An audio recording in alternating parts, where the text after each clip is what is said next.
Thank you all for joining in today. And today is our episode number 7, and this is free SCCM training provided by How to Manage Devices Community. And today we are going to see how to configure the boundaries and boundary groups and probably discovery, right? Active Directory discovery, how to configure those things, right? So if you are not attended the previous sessions of this series, this is weekend episode series 2, this series, then probably it's better to go through the previous recording to get more details about the infrastructure setup of SCCM in Azure and the initial configurations and installations, prerequisites, everything, right? We have already completed those things in the previous episodes, right? As you can see, this is episode number 7. We had we have another 5 episodes that is entirely into SCCM lab setup in Azure. Okay. Before getting into the actual technical stuff, let's go through the some points about the community, right? How to manage devices community. Okay. So okay, this is our core members, and if you want to know more about the community, how to manage devices community, you can go to this link and get more details, right? If you are not connected to our community forums, please do so. And if you are not joined this teams HTMD community teams channel, then it is better to join this teams channel, because if you are not joined the teams channel, probably you won't be able to chat, you won't be able to use the chat option in this meeting, right? So we will be sharing links in the chat, and we will be replying some questions in the chat, from the chat, right? And in the chat also we will try to reply some questions, right? Okay, so let's talk about the community forum we have, right? We introduced this forum, I think 2 months back now. And this is ex- this forum is exclusively for device management. Okay, if you have any questions about device management, right? And we cover the jobs also, right? If you have any opening in your organization, probably you can put over here, and that would be helpful for our community, right? So we have jobs as well as we have technical questions in this forum. Okay, so if you want to ask anything related to SCM in tune, you can ask this forum, htmdforum.com. Okay, and this is our superheroes for this week. Okay, as you can see, there are different badges for each individual, right? And contributors and points, right? We will be publishing this list every week, so your name will be published over all our community channels, right? um, that would be Twitter, LinkedIn, Facebook, right? Everywhere your name and picture will be there. And this is kind of encouragement for helping the community, right? So if you know some answers in the forum, on if let me rephrase that, right? If you know if you know some answers of the questions in the forum, then please go into the forum and try to answer it. And if you have any questions, please ask that in the forum, right?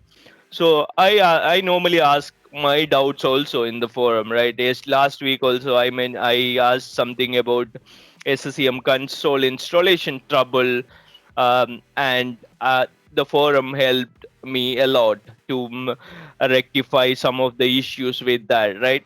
Okay, so that is about the forums, and this is the high-level stats of the week 8th week actually. And you can see, like, now we have around 620 plus members. okay, in the forum. Okay, so let's get into the technical stuff now. Okay, so this is the initial slide which we kind of shared when we started.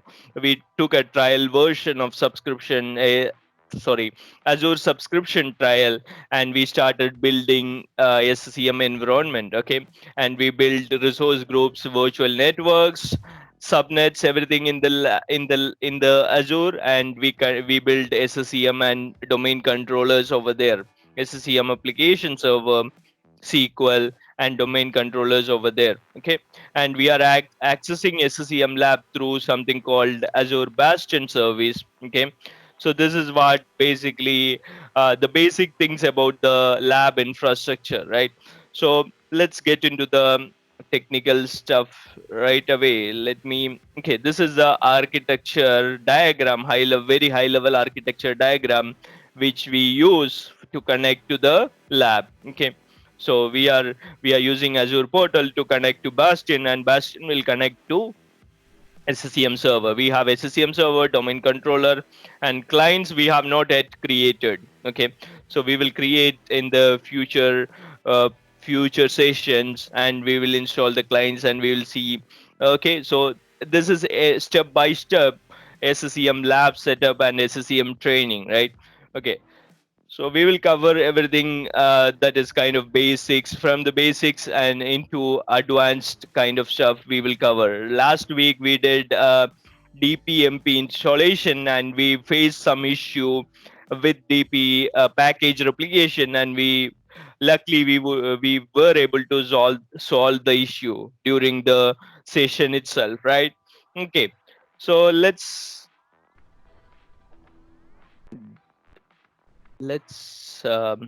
stop the sharing and start the sharing of the lab infrastructure. Give me a sec. Okay, so this is the lab infrastructure I have, right? This is the paint. This is the lab infrastructure. This is the SCCM server, and yeah, last week, what we configured is we configured a distribution point, right? Distribution point and management point over here. Okay. And now you can see distribution point and where is it? Distribution point and management point. Okay. And in the monitoring, we have seen the package got deployed or distributed successfully to the DP without any issue at the end, right? So distribution point status, and you can see the content status over there, right? So you would be able to see these are the packages got deployed. Okay, now as I mentioned in the groups, I'm going to configure the boundaries boundaries now, right? So before configuring the boundaries, I just wanted to show you there's no boundaries at the moment. We have not done anything over here. As I mentioned before, this is a new lab setup, right? This is the new setup, so everything is everything is live kind of setup we are going to do. Okay, boundary groups, the default boundary group is there, but we need to add the boundaries once, and we need to create a different boundary group also, right? It is not recommended to use always like the default boundary group. Okay, so and after that probably we will see the discovery methods, and we will enable the discovery methods. Now all these discovery methods are disabled. Okay, so let's go into the boundaries, and let's understand the concept of boundary first, right? Let me try to pull back this diagram. Probably that would help you to understand uh, how to configure boundaries, and what is the logic behind the boundaries, right? Okay, so let's assume this is our primary server. Okay, this is our primary server that is somewhere in the data center. Okay, and we have remote offices like this, right? We have remote offices like this, probably somewhere in our center of central offices in, probably we can say like Bangalore, and remote offices in Chennai, Mumbai, or somewhere else, Delhi, right? So let's see. So as you can see, there are boundaries. I have highlighted the boundaries over here. Boundary 1, boundary 2 over here, right? Boundary 2 over here, and boundary 3. Okay. So we need to create boundaries for each remote office, right? So that we can manage the clients in a better way. Okay. So for example, if the connectivity between the central site and when I say central site, it can be a standalone primary server, right? And and the DPs or the clients is not very good, right? If the connectivity between these two are not very good, we cannot use the DP from the central site on this location. In that scenario you might need to build a DP over here, right? And if you build a DP, probably DP or MP, right? Probably some SUPs also, right? If the connectivity is not good and you have like lot of clients over here, right? For example, 2000 clients over here in your Mumbai office, and for everything, like every client wants to come back to Bangalore head office primary server and DP. That would kill your network, right?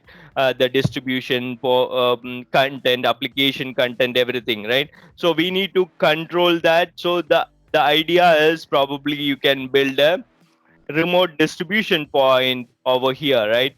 Remote DP and slash MP, right?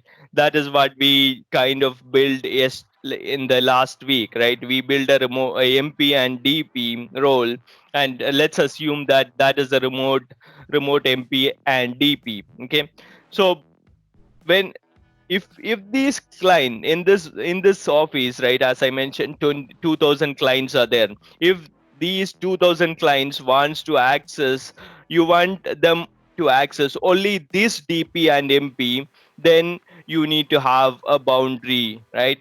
Then what boundary will do is, boundary will tell these clients, okay, and these clients that, okay, so we have your SCCM admin configured something in the SCCM server, and you are allowed to connect only to this particular DP and MP within the boundary. Okay, so that is the exact logic of basically boundary. What is boundary, right?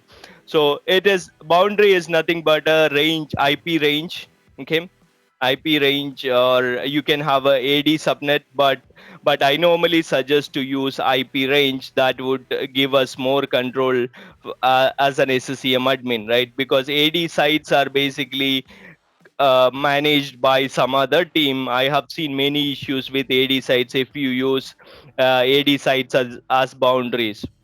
Okay, so we are going to create a boundary for um, Mumbai office, then probably for Chennai office over here, and then for I don't know, a Delhi office over here. Okay, so we will have three boundaries, right? And these three boundaries will be part of a boundary group over here, right?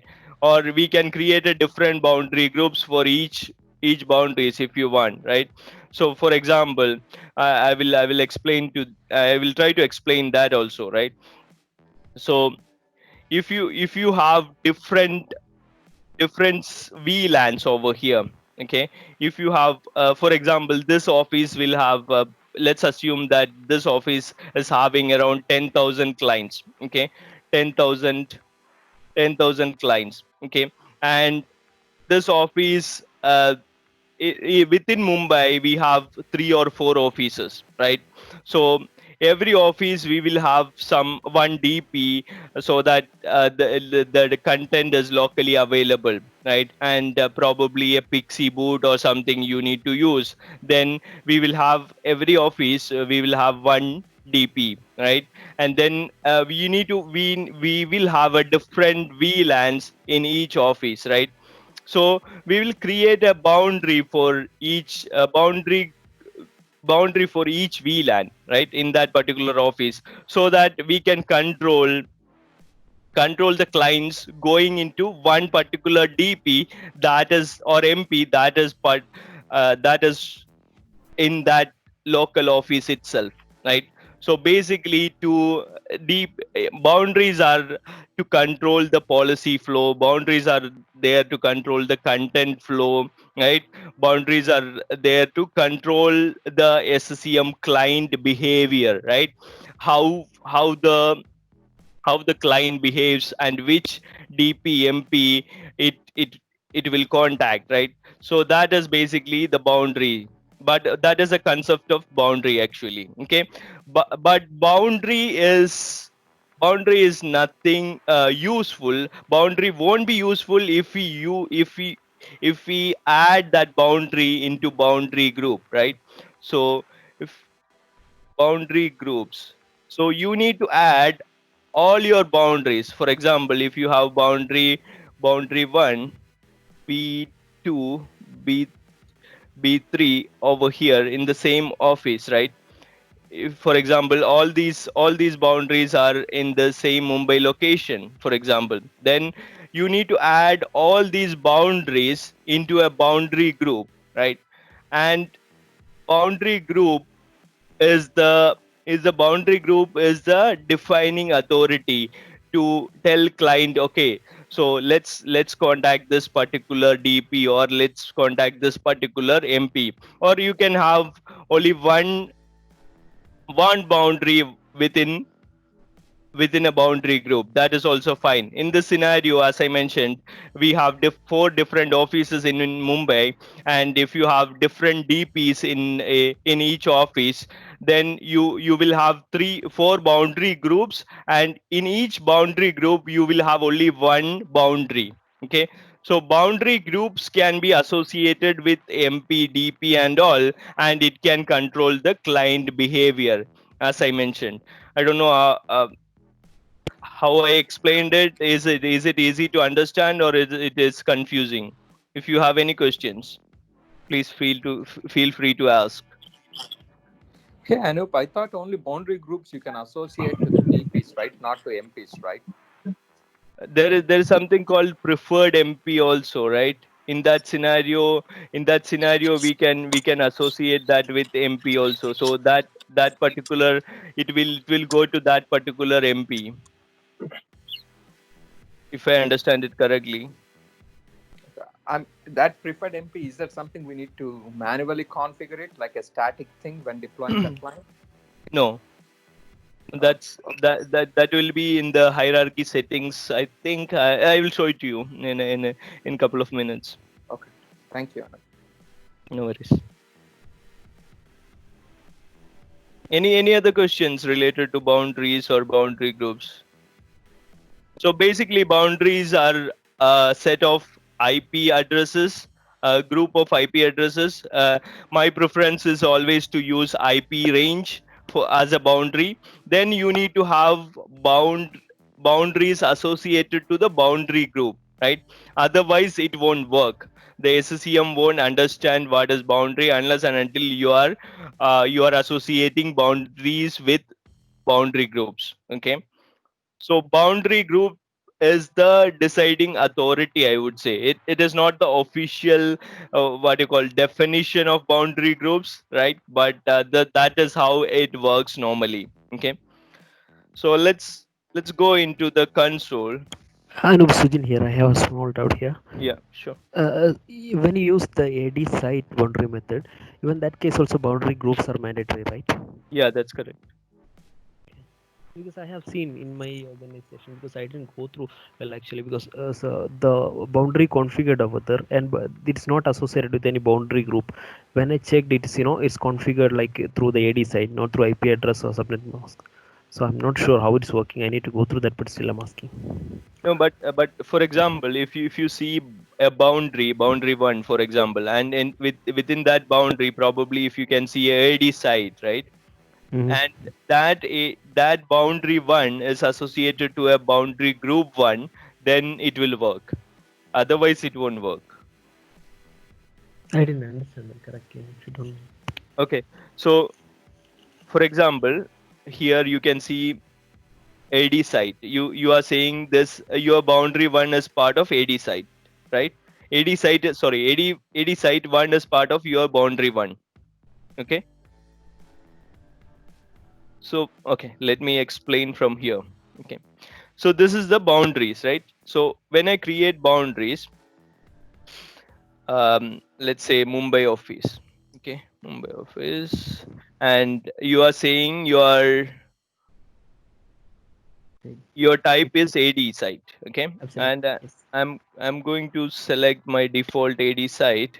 Okay, when it comes up, so this is the default one. I don't have any other AD site. Okay, so this is the boundary now. Okay, we have created a boundary. Okay. Okay, now you are saying this particular boundary is not part of any boundary group over here. Absolutely. Okay, in that case, how you are checking that boundary group? Like you are going into properties and checking it Yeah, I'm inside? going to properties, and if you go to boundaries, and like down, when you go there and see the boundary group, Yeah, we can confirm that, right, whether it's part. yeah, Yeah, here related object the yeah. same way. This one, Yeah, right? yeah, absolutely. So there it's not showing anything. It is little blank. Yeah, Uh, then it's not worth having that boundary. That is useless actually. and in fact, that's an AWS server, so I'm not sure whether they have any communication. I'm not sure how it is working. No, what is working on that AWS server It's actually? everything is happening, like patching is happening, uh, the client is communication is working. Huh, that's Mm, interesting. I don't know. yeah, that is the reason I'm not commenting anything, like I'm not confirm. I didn't confirm that how it is working, so I'll go ahead and check, and I'll put it on community if I get Okay, something. thank you. Okay, so now let's go ahead and create the boundaries, right? So I'm going to create, first of all, let me understand the IP of this lab, right? Let's check the configuration of this lab. Okay, so this is 10.0.10.2.0.5. Okay, so this is the configuration of IP range of this lab, and this is the server. So I'm going to say, I don't know, maybe boundary group boundary 1, HTMD boundary 1, and I'm going to select, as I mentioned, IP range. As you can see, like you have options like IP subnet, AD, Active Directory site, IP version 6, and IP range. I'm going to select IP range because that is always easy to manage from my experience. Okay, as an SCCM admin, 10 to 0, and I'm going to say probably 4. 4 is our domain controller in this lab, I think.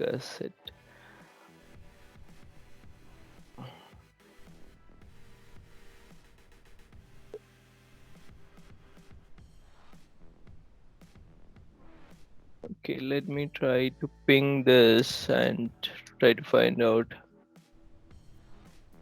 Okay, this is, yeah, 04 is our domain controller. So I'm going to add probably 10 IPs into this, right? Probably we will build some clients. Okay, before doing that, before creating a boundary, let me show you something which is interesting, right? So how the client will come to know it is part of a particular boundary, right? So for example, if you have a clients over here in this, how the client will come to know, okay, I am part of this particular boundary group, right, and I should contact this particular MP or DP. Okay, how the client will come to know, let's understand that actually. Okay, so ADSI. edit. Okay, let's open up ADSI edit. I don't know how many of you attended the initial training over there. I have shown how to create a system management container in Active Directory, and that what is the use of that, right? So let's go to systems. Let's go to systems and open up system management container, right? So this is the system management container. As you can see, our MP details are already got published over here. Okay, one MP detail is already there, right? And you can see us another property also over here, that is for the site. Okay, SCCM, sorry, SMS site, and this is for the MP. Okay, this is for the MP and this is for the site. So let's go to the site properties and let's check what are the interesting things over here. So this is the site, as you can see, and this is the container path actually, so that's fine. And let's go down and see some interesting things over here.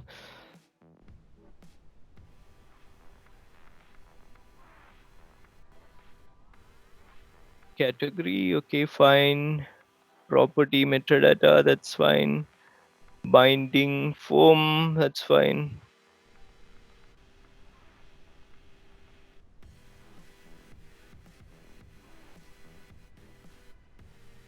Okay, so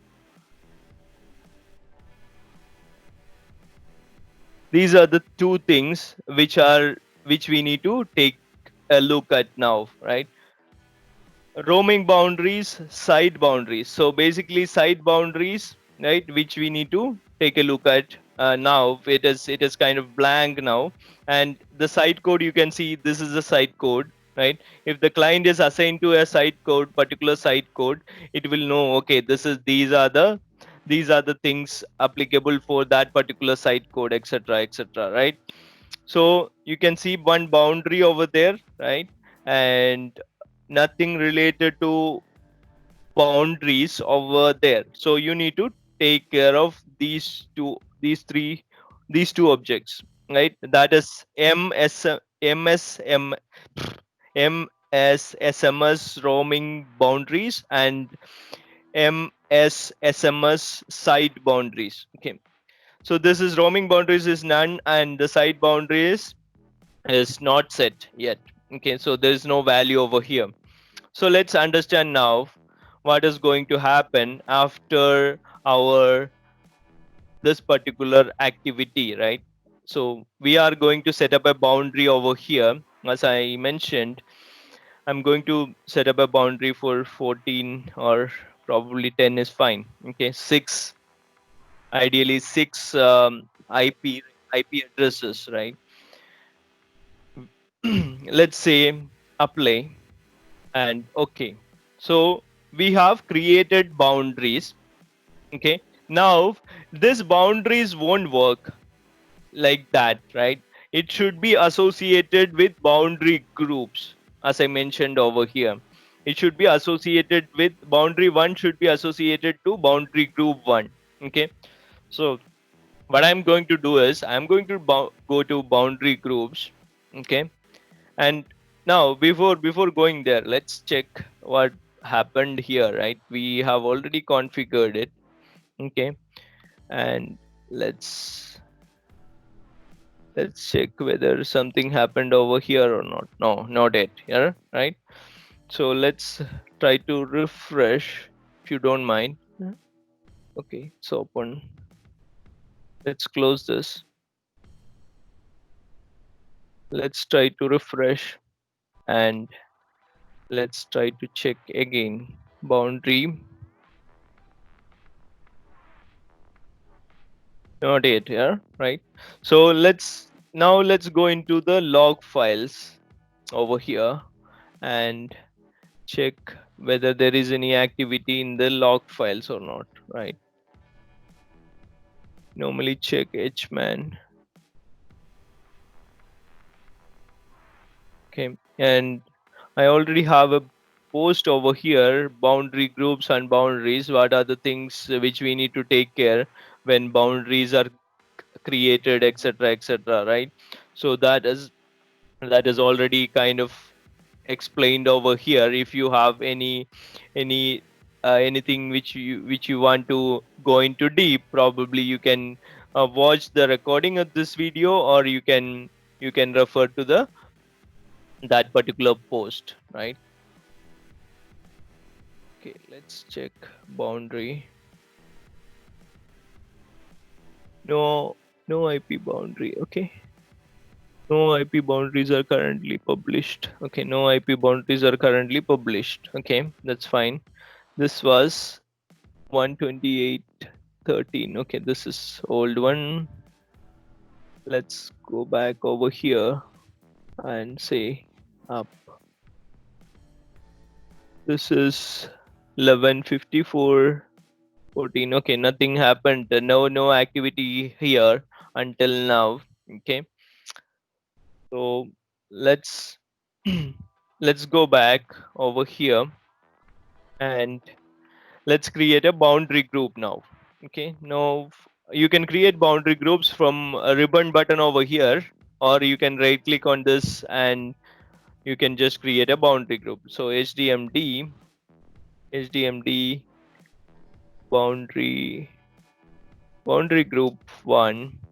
If your client is not part of a boundary group or boundary, then your client is not managed, right?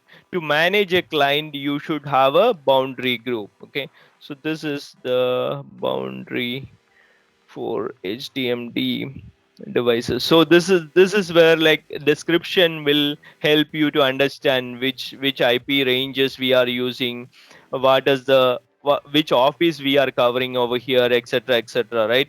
This is basically very useful in many scenarios. Okay, so now boundary group is created. Now let's, if I say okay, the boundary group is there, but member count, you can see no members at all, right? There's no members, right? Now you can say show members, no members, right? So let's go back over here and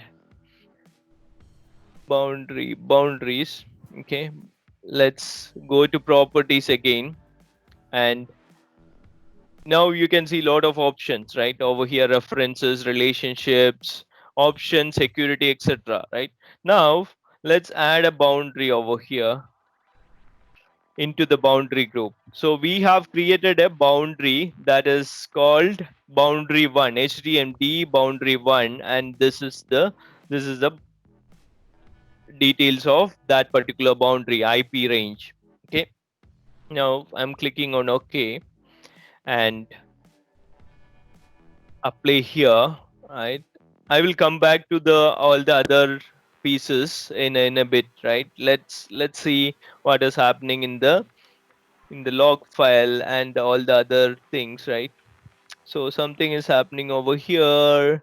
It says HMAN. This is HMAN, right? So it is updating, I feel. Let's understand that. No IP ranges. Okay.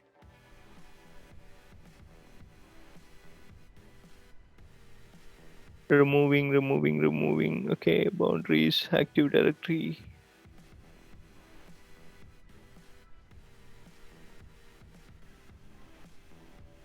Okay, so let's go back to our. Let's click on OK and let's go back to our ADSI edit or this guy and check what happened over here.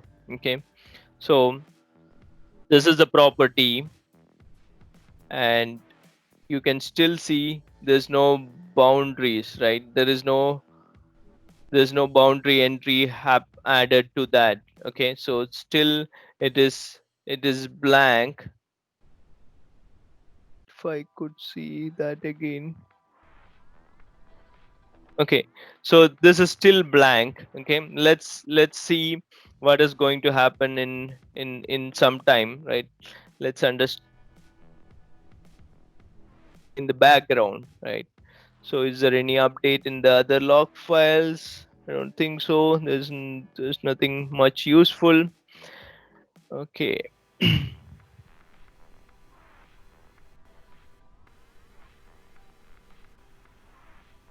Okay, so let's go back here, and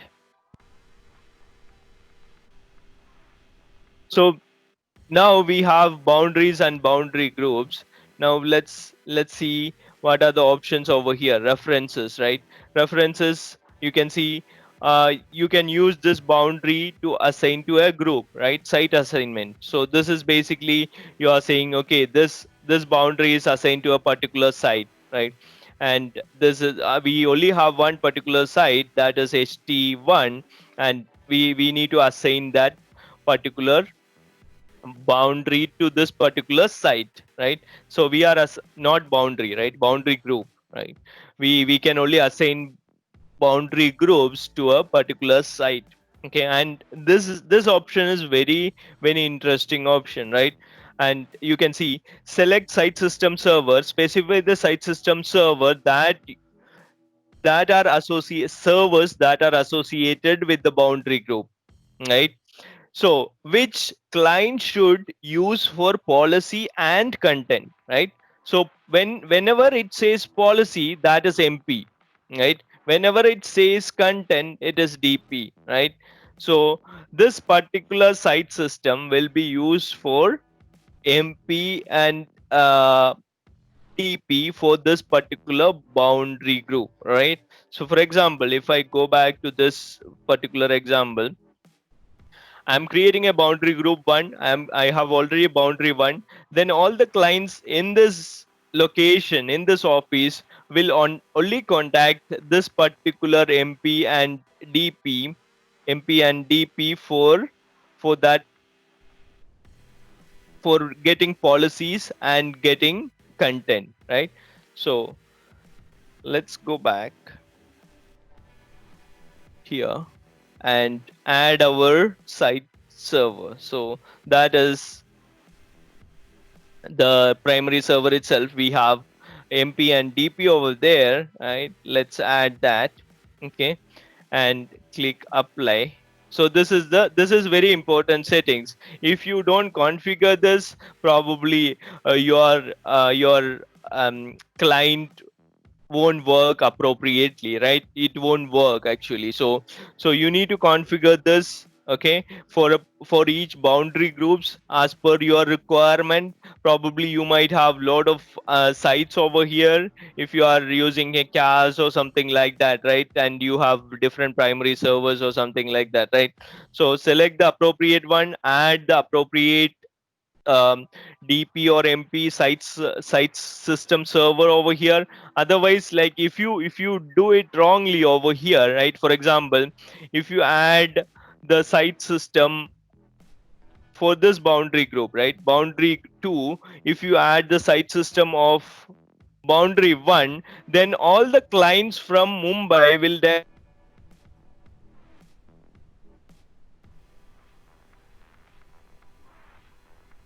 for your. Are you still, guys? Are you able to hear me? Because I got some disconnection. We lost Yeah, something. We can hear. yeah, no, Say I'm that. here. We lost you for a couple of seconds. Okay. And you are able to see the screen now. No issues with that. Yes, yes, yes, and no, it is able to see. I am able to see the screen. Okay. Thank you. No issues.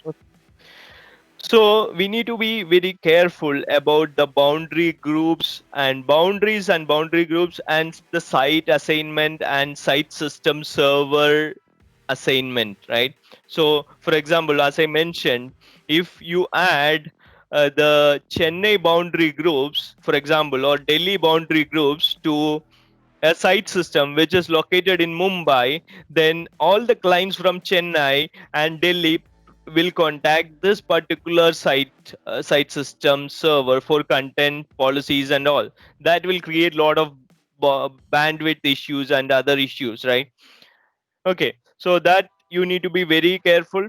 Okay, so that is what we did over here. The two configuration, site assignment configuration, and select the site system server configuration. Okay, so that is done. Now the relationship. This is very complex, right? Sometimes this entire boundary design is in a complex environment is going to take very long time to discuss and decide, right?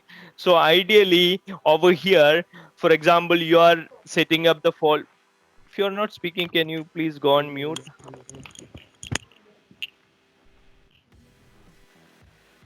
Okay, so that's fine. Thank you.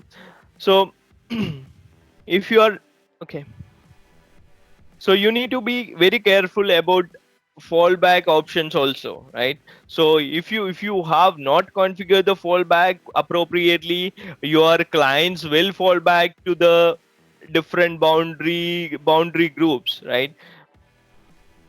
Different boundaries, and it will get the boundary groups, and it will get the different site systems, and the same problem might occur, right? The problem which I explained before, probably Delhi Chennai clients probably will contact the Mumbai DPMP. That might create problems, right? So as you can see, the if you click on add, you can see like the default boundary is the one you it is available, right? We have only two boundary groups. One is the default one, and if you select that, and you can see the fallback options over here. Fallback option is in minutes, right? All these are in minutes. Distribution point, if the distribution point from your boundary one, okay, if your distribution okay, if your distribution point, if client tries to contact your distribution point in this office, right?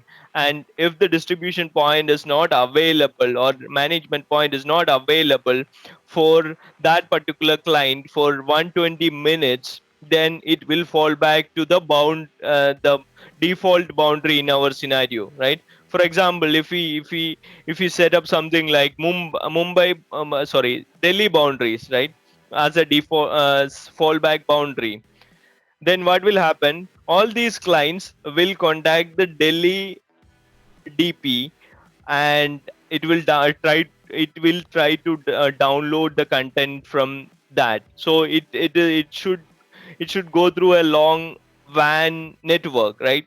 And that is going to create problems for your network colleagues, and your business applications might not work, and those kind of issues might come, right?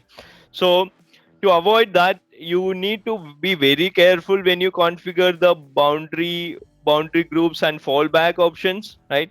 You can say never fallback also. So you can say like, okay, I don't want a DP to fall back ever, right? I only want MP and distribution point, sorry, SUP to fall back, right? So that is also this granularity, right? This is very useful, and it is pretty complex. So you need to be very careful when you create the fallback options for your boundaries and boundary groups. Okay, hope that makes sense. Do you have any questions related to this? So, Anup, if you go, if you have a fallback service point, still you need to do this fallback boundary group thing. If you have a fallback FSP site server role configure. Fallback SUP, Uh, you F, say? no, I mean fallback distribution point. I believe Uh-huh. it's called. Yeah, if you have that, you still have to it's a fallback sites system server role. If you have that thing, do you still want to configure this? So you mean to say, for example, if we take this particular example, right? So if you can explain me now what you're trying to say. Sorry,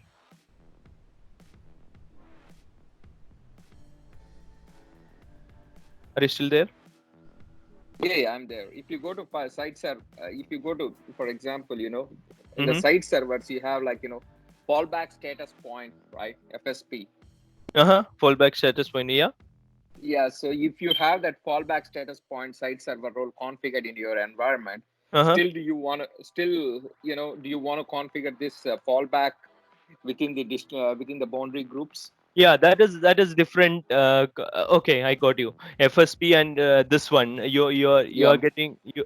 Okay, your question is what is the difference between FSP and this particular configuration, right? So Yep. fallback status point is basically to capture all the clients which are not assigned to a particular site. Okay, for example, so let's go over here and say like this is only for this particular site, right? What is the site code over here? HT1, right? So if a particular client is not assigned to a particular site, for example, if you go to the configuration manager applet in the control panel, on that you will say like no site code available, right? Something like that, right? So to capture all those clients we use the FSP, right? So Got it. this is entirely a different configuration, right? So this is only for the DP and MP assignment. Okay, so that is entirely different, and this fallback is for only DP, SUP, and these three roles. Okay, at the moment. Got it. So you can, let's say, if you have a new VPN boundary group, whatever you configured lately due to this COVID scenario, you Hmm. can say like, if these missions are not being point, if for the fallback, you can still use the cloud distribution point, right? Can you set that option here? Cloud distribution point option is not there, In, unfortunately. I think. yeah. Uh, I mean, I've been seeing blogs saying like, you can fall back to the cloud distribution point. I think it's from one of the Microsoft Premier Field Engineer. uh-huh, uh, I'll try to find that article and I will send it okay. to you in the chat. Okay, sure, Problem. sure. That would be helpful. Yeah. I so probably it's not I don't know. Probably how we can associate. Okay. I don't know. So are you able to see? So I don't have that cloud distribution point configured over here, right? For example, if I the problem over here is if you go to site systems, right? And site system servers, you are able to see a cloud distribution point over here, then probably it is possible, right? I don't remember exactly you would be able to see it or not when you create a cloud You, distribution point, right? So are you no, able you to don't see it? see that over here. No, you uh, don't see it here, but under the distribution points, you see it. I will send you the article. He has a okay, detailed sure. blog here. I'll send you the article in the chat. Just give me a few minutes, please. Yeah, then it would be possible actually. So probably if the idea is like if what I understand is basically we won't be able to assign a particular boundary groups for CMG or something like that, right? So that is what my understanding is. I could be wrong, right? Because it is That's basically um, it is yeah. basically a IP range. We cannot define an IP range for a cloud managed or internet managed client, right? Internet connected client, right? So that is the Yep. challenge over That here. Yeah, that's correct. But they were talking. I didn't do a deep dive into that thing, Okay, sure. But they were saying, based on my initial read, they were saying you can fall back all the clients, to that cloud distribution point so that you can avoid network bandwidth on your VPN. So that That's what is they were. basically for the software updates. If Yep. you yeah, software updates, that's a different configuration altogether, right? Software updates in the if you go to software updates packages, when you create when you create a software update group, right, and you try to deploy that particular group, right, there is an option to not to create package, right? And that in that case it will automatically go to the internet, not to the DP cloud DP, but to the internet and fetch the packages or updates directly from Microsoft updates. Okay, and there is another option also over there in the packages that it will fall back to the Microsoft software updates service in the cloud, and it will download the patches from there. So that is a different option, if I understand it correctly. But I have not seen anything over here actually, which where you can associate boundary groups to a particular cloud distribution point or a CMG, right? Because boundary groups are based on our IP ranges, right? So if your client is having your local router's IP, right? For example, 10.1.1 or something like that, or 192.168 or something like that. So that client might not come into this particular thing, right? Or probably you are talking about a VPN setup, right? In a VPN setup also, right? That will be a different boundary, right? And I don't think that is also able to I don't know, probably I will look into that article, and we'll discuss that, right? Okay. Yeah, sure. I'll send it to you. I'm trying to, get onto my email and find that. I'll send it to you. Sure. Even I have seen those documents. Like there are a lot of blog posts about the VPN setup and how to do the split tunneling and all, but I don't remember exactly this one. Okay. Anyways, let's continue. Okay, so that is a fallback boundary group. Okay, boundaries and so boundary groups and fallback option. So you need to be very careful about the fallback option, as I mentioned. Okay, so I'm not going to do this for this particular lab, but if you do for your production environment, please be very careful. Okay, so that is the relationship, right? It can get very complicated, right?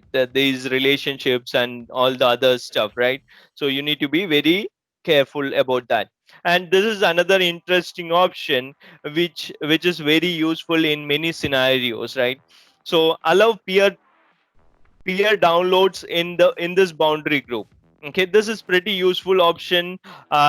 For example, if you have a VPN boundary group, you Yeah, this is what I was talking about. Sorry, yeah, confused. okay. Okay, sure. No worries. So this should be very like we need to be very careful about this actually, as I mentioned, uh, because if you, for example, if you have a VPN boundary group and if you configure this, right, allow peer downloads in this boundary group, then the VPN clients will try to contact the other VPN client from somewhere in different location or a different country, probably, I don't know, or a different district, right? So it is not optimal for a VPN boundary group, I would say, if you have a VPN boundary group. So these are all very good options for a production environment, right? Microsoft SCCM team did a very good job by enabling all these options, right? Initially, when they enabled this option, all these settings were not available, right? And that created some issues with the boundary groups and the downloads and all, right? In There are a lot of specific scenarios which we can cater with these settings, okay, boundary group settings. So as you can see, during peer downloads, only users use peers within the same subnet. This is also useful, right? We will have a different subnets in our office. Probably the firewall ports are not open between those subnets. So one client from one subnet probably won't be able to contact the other client from the different subnet, right? Or in a different office in a different building, right? So this is very useful in that scenario, right? Peer to peer scenario. This is only applicable if you enable the peer to peer caching, peer caching in SCCM, right? Otherwise these are not applicable. Okay, so prefer distribution point over peer within the same subnet. For example, if you have a server, if you have a group of servers which are managed through SCCM, and it sits in the same subnet as your distribution point, right? For example, so same subnet, it is in the same subnet as your distribution point. Then why do we need to use that servers as a uh, peer to peer, right? So you can use ask those kind of clients to directly contact distribution point rather than using the peer, right? Because I'm assuming that distribution point will have more power to handle client requests than the other normal peer clients, right? Okay, computers, right? Or servers. And the last one is prefer cloud-based resources over on-premises sources. So this is what I think. I think, yeah, this is one interesting option we need to configure when you have particular scenarios as we discussed previously, right? So this is another interesting option for VPN scenarios and all the other stuff within the COVID situation, with the COVID situation, right? Remote work situation. Okay, by default, this is the configuration. I am not going to change it now. I am going to keep it as it is, right? And next is security. Security is nothing but the default one. Who is having access? I only have one user over here. So in this infrastructure, that is why only one user is having access to this particular object in SCCM. Okay. So hope this is clear.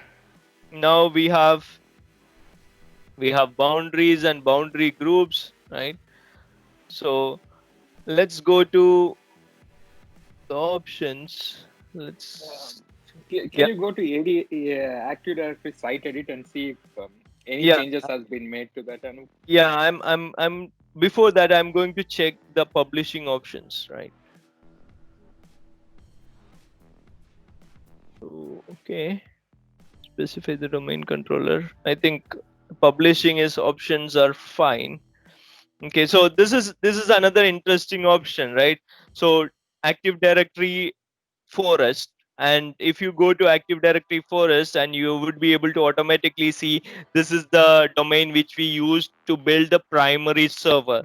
That is automatically kind of already there, right? We don't need to do anything, right? But if you have an option over here, right? If you want to add something over here, I played this with this particular options I think back in 2013 or 2014, when we had lot of scenarios like untrusted forests, right? So our clients were in untrusted forest, and it doesn't have any trust between this particular domain. For example, HTMD.com doesn't have any trust between my client forest, right? In that scenario, probably you might need to add additional forest and publishing options, etc., etc. In 20 I was talking about back in 2013 and 2014 I did this, but I'm not sure. After that, I never touched this. Probably I don't know what are the features available in this now. Okay, so this is interesting option when you have untrusted forests, and you might need to, as you can see over here, you might need to use a particular account for untrusted forests, right? Because the site system might not have access to publish the active directory details to the active directory in that particular forest, if you are talking about the untrusted forest, right? So you can set up a new account, and you can do all those fun stuff, right? And publishing, you can this is also I used sometimes. So because of name resolution issues, DNS issues, probably you might not have access, or you might not have opened firewall ports between those all the default domain controllers in the untrusted forest. Probably only one we have you have if you have opened only one uh, firewall sorry, if you did a firewall opening only for one particular domain server, then you can specify that domain server over here, right? That will help you to publish the details. Okay, so this was helpful at that time. So I was just checking whether there is any configuration which I missed over here, or which I wanted to configure, right? So let's go into the other tabs available over here. Domains, discovery status, publishing status, right? It says the publishing primary server site succeeded, right? That is why we can see this thing over here, right? It automatically configured and published the details right over here, right? So let's refresh and check. Okay, so over here, okay, we already have a boundary group configuration over here, right? So that is boundary range. Okay, roaming boundary range. So now let's go back to the original properties and check what is going to happen. No, so over here nothing is changed, but the good news is, right, good news is we have a new property over here for the particular boundary groups which we created, right? So let's go to the properties and check what is happening here, right? So as you can see, this property has lot more details: high IP range and low IP range. So this is what happening now, right? As you can see, this is the IP range, and this is the low one. Probably this is the value for the starting of IP, start of the IP address, right? So that was something. What was the IP which we assigned? It is 04, right? 04 is the start, and that is the low, I assume, right? And where is it? Okay, and high, you can see that would be high. You can see that would be the other one, that is 010, right? And this is one of the troubleshooting step you can do and perform to understand whether your boundary groups are updated in uh,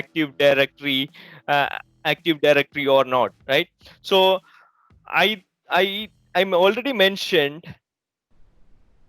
Okay, I already mentioned that how these clients will come to know I need to contact this particular boundary, sorry, this particular MP or DP, right? In this scenario, how the clients over here will come to know, okay, I need to contact this particular MP or DP, right? What it will do is, right, probably I'm assuming that there will be a AD site over here, right? AD site or Active Directory replicated server over here. So what it will do is client will contact AD, okay, AD over here, and it the from where in AD, or which part of AD, this particular container, right? It will contact this container and it will search for the site details over here. Okay, if the client is assigned to this particular site, okay, it will get the boundary details then, because the site boundary, it is again in the site name, right? ST1. Okay, and it will search the boundary properties, and it will check whether the client is coming from this IP range or not, right? And once it confirms, the AD confirms, okay, your MP and DP is this particular MP and DP, then it will contact that particular MP and DP, right? So that is how the logic works, if I understand it correctly, right?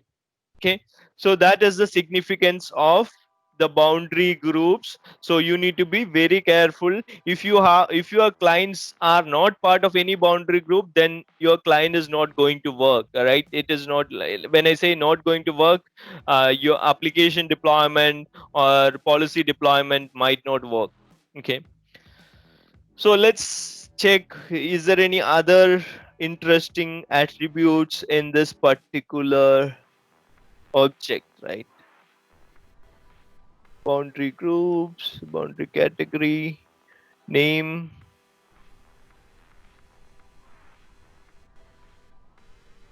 See, and nothing much. Okay, so those are the two important configurations which you need to look into, right? If you have configured a boundary or something, so boundary groups or something. So let's now check what happened here actually, and why it is not showing here. Searching. Okay, so this is good stuff, right? So as you can see, now in HMAN also you can check HMAN.log, right? This is HMAN.log, and in this also you can check the details. Now you can see like, oh, okay, it's kind of configured, and boundary options are kind of there, and you can see like it is okay, it is successfully updated, etc., etc., right? So let's go up and check, is there any interesting entry? Detected boundary changes, right? So this is an interesting entry which you can always store in your somewhere in your notepad or notes, and you can search with this this particular keyword in this particular log file, right? So that would be very useful for your troubleshooting, right? So these are the things we need to do as per our like if you are into SCCM admin job, and if you are in part of operation and you want to troubleshoot something, so these are the tips which would be very useful for you, right? Okay, and you can see publishing to active directory forest HTMD. We have seen that forest details over here, right? This is the forest, it got published, right? So boundaries and boundary groups, I think we have covered it pretty well. So for example, if you have only boundaries and you don't have that boundaries in boundary groups, then that is not going to work, right? So as the perfect example for that is management insights. If you go to management insight in your console, you would be able to see a insight task for the boundary somewhere here. I don't remember exactly where it is. Let's go to proactive boundaries, right? Okay, so see, boundary groups with no assignment, sorry, no assigned site system, right? So this report, this task will automatically tell you, okay, there are some boundaries. Sorry, okay, so that is different. Sorry, so that this is also useful, right? This is also useful if you have boundary groups, and that those particular boundary groups are not assigned to a particular site system. That is not a good configuration, because you are not telling the clients to go to a particular DP, right? And that is not good, right? And you are not assigning a particular site. This is for site system, right? And you are not assigning that particular site to a boundary group. That is not a good configuration. That is why it is getting highlighted in management insights, right? So this is where you can go in and check what is wrongly configured in your organization, right? And this is what I was about to say and about to show you, boundary groups with no members. Okay, so this is not useful, right? If you have boundary groups and if you don't have any boundaries in that, then that configuration is not good, right? For example, if I create a boundary group over here, right? Let's create a boundary group over here and say HTMD boundary group number 2, and blank, right? And saying, okay, so yeah, now no members, right? So default, ignore that default one, right? That is fine. uh, so this is not good. boundary group, why do we create object within SCCM and within SCCM database, which is not useful, right? Every time that might create an issue when, or that might create performance impact whenever the client checks for the boundary groups or something like that, right? So that is why. So if I try to reevaluate this, probably it will come back within a minute, and see, it will show you one configuration is not good, right? As you can see over here, action needed, distribution point not servicing content to the client, right? So that is there, and enable WSUS cleanup. These are the configurations which I have not enabled, that is why it is highlighting like that. Okay, so now you can see action needed tab over here. Okay, now it found an boundary group with no boundaries in it. When it says no members, that means no boundaries in it. Okay, so let's go back here. Now you can see, oh, okay, I have a boundary over here and boundary group over here that doesn't have any members. So this is the settings you can see, right? Boundary groups with no members will not be applicable for site assignment or content lookup, right? Review and delete any boundary groups that have no members. So SCCM team is particularly very clear about their configurations, right? So the product team is helping us a lot with this management insights, right? And it is directly giving us advice to delete the boundary groups if that is not configured properly and that is not in use, right? So I'm going to obey that advice, right? I'm going to accept that advice and I'm going to delete this boundary group, right? I'm going to delete it, and let's again evaluate and go to proactive maintenance, and let's reevaluate, right? Evaluating it, and probably we'll come back to it in a minute and see what is happening over there, right? Okay, so that is boundaries and boundary groups. Hope this was clear. Hi, I'm just a quick question. Hmm? Does the insight reporting show the other way around, basically, all the boundaries which are not associated to a boundary group? Imagine a situation where you have like 10 or 20 or 50 boundaries, and as you said, it's pointless to have a boundary if they're not associated to a boundary group.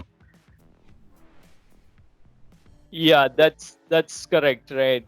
But I think there are some scenarios where it is not associated to a boundary group, probably because of some reason, and probably as part of planning or something. I don't know. That's a good question.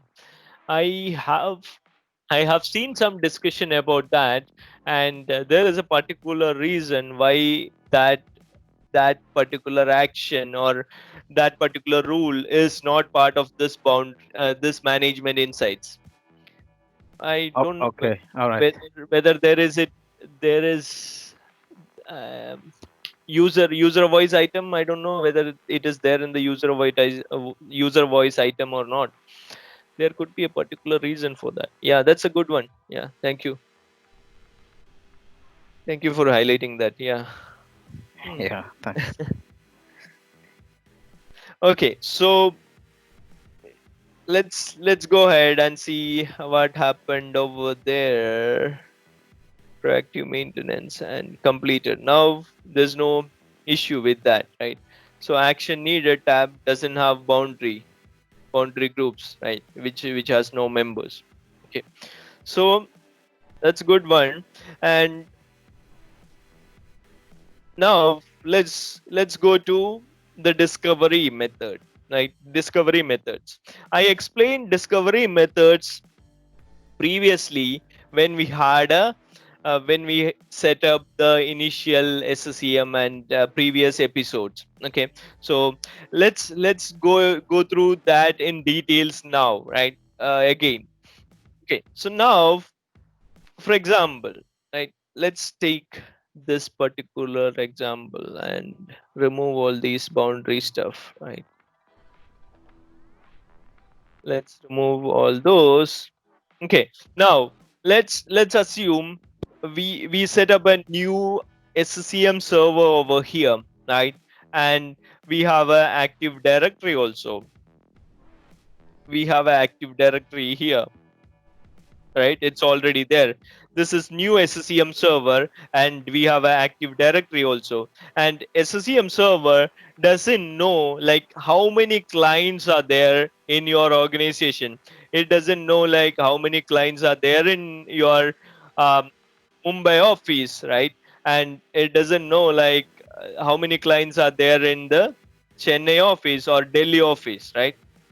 So how how we can help SCCM to discover those clients, right?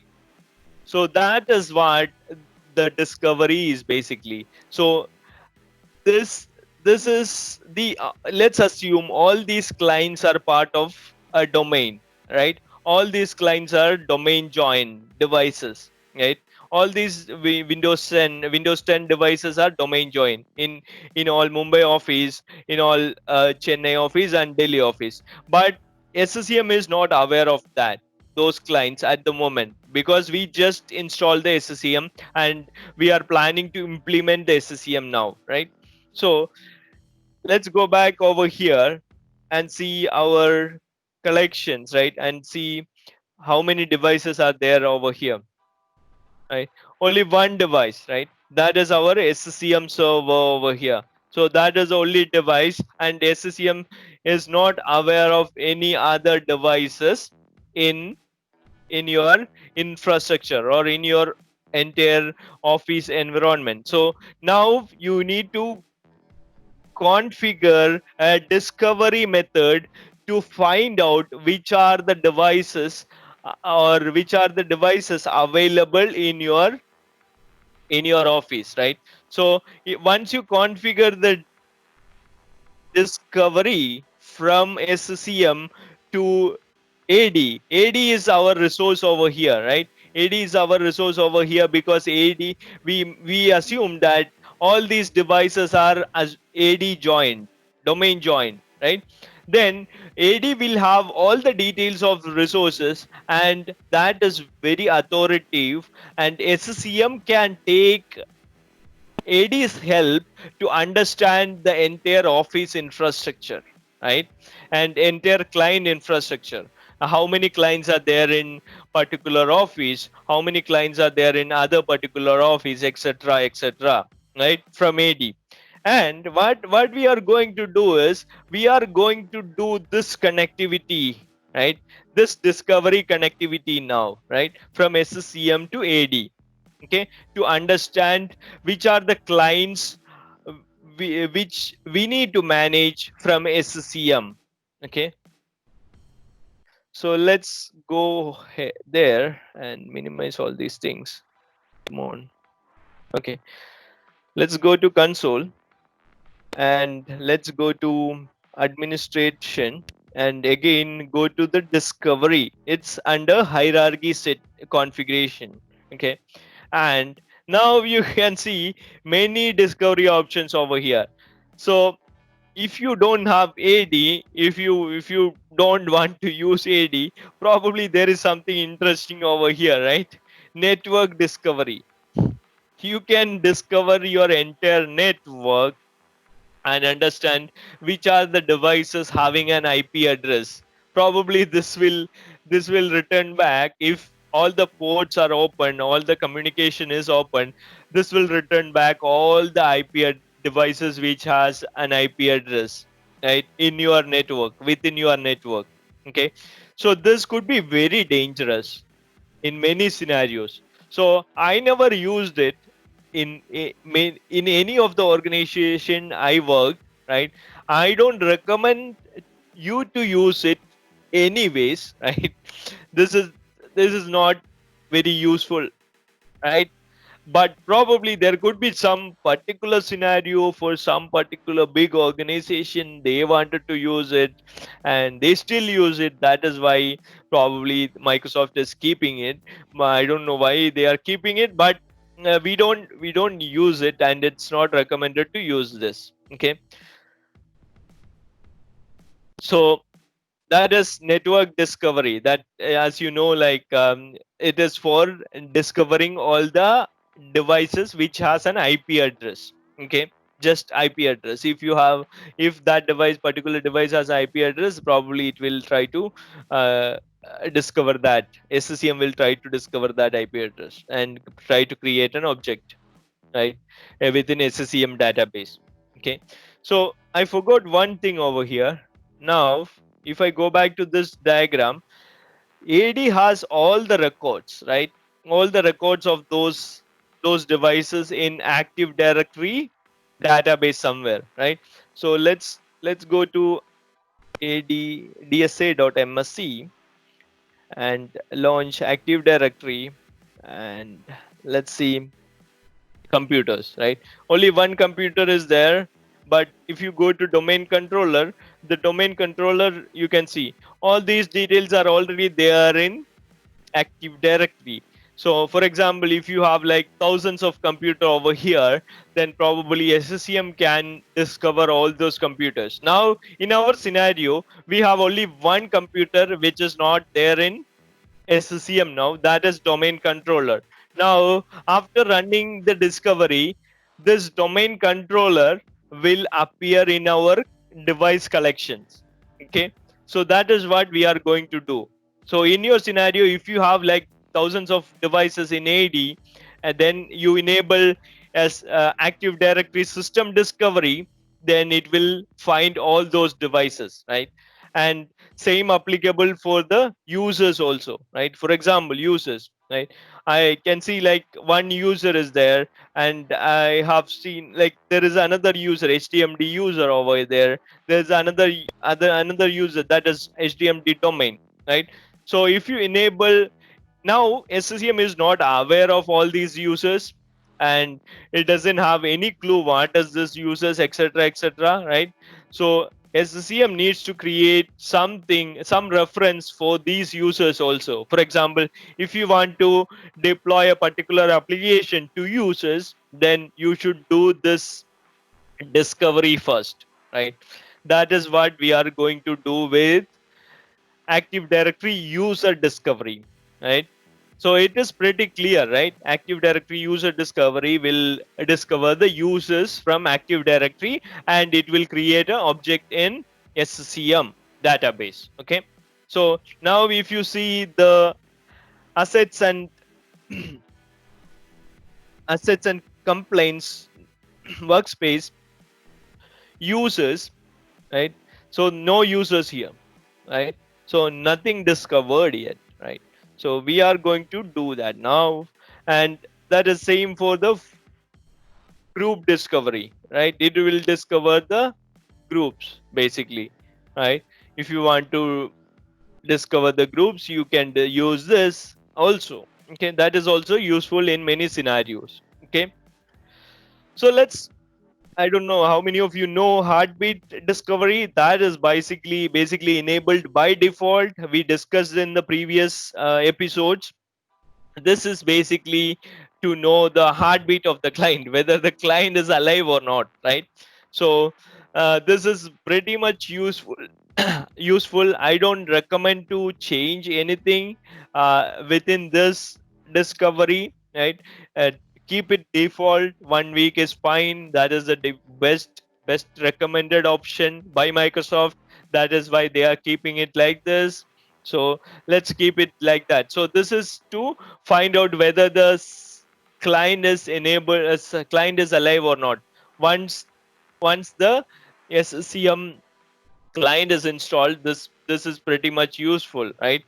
And you would be able to see a lot of scenarios where data discovery cycle from SCCM configuration manager applet, um, in control panel on Windows 10 devices or Windows 10 Windows 7 devices. If you reinitiate that, probably it will create a new record with the help of this discovery, right?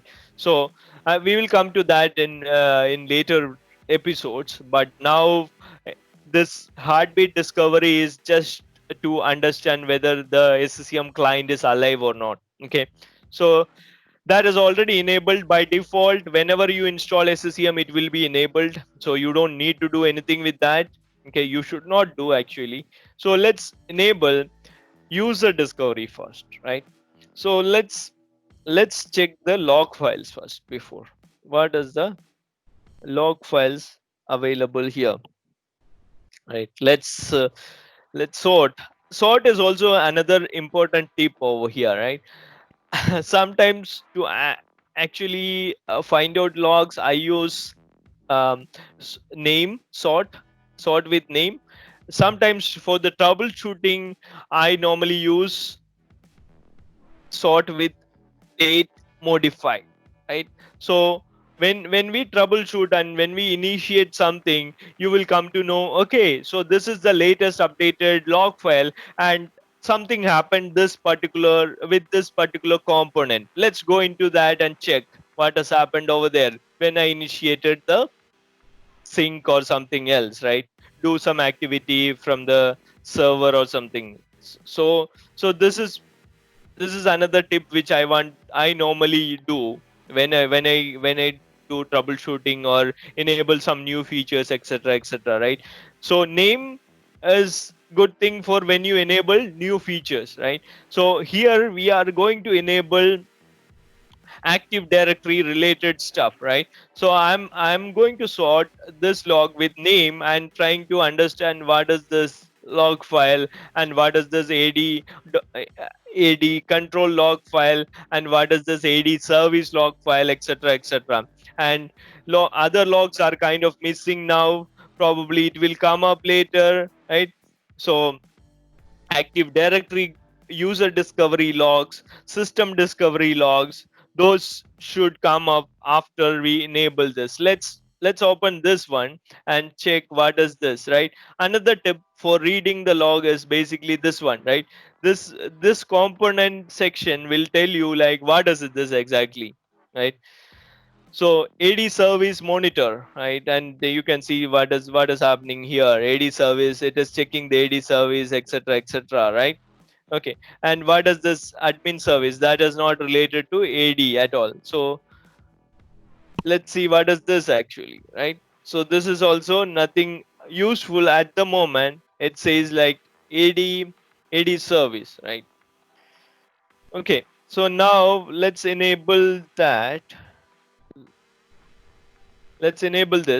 this is the user discovery. Now we are finding out how many users are available in Active Directory for a new organization where you want to set up new SCCM. Okay, so doing that, clicking on this button, enable, and this is the button to add a particular domain or a particular OU, right? If you can do the discovery for particular OU if you want. For example, if I want to select if I want to discover the users from a particular OU, that is probably a user's OU. Okay, in our scenario, but in your scenario, probably it might be the users from your particular organization, right, or business unit.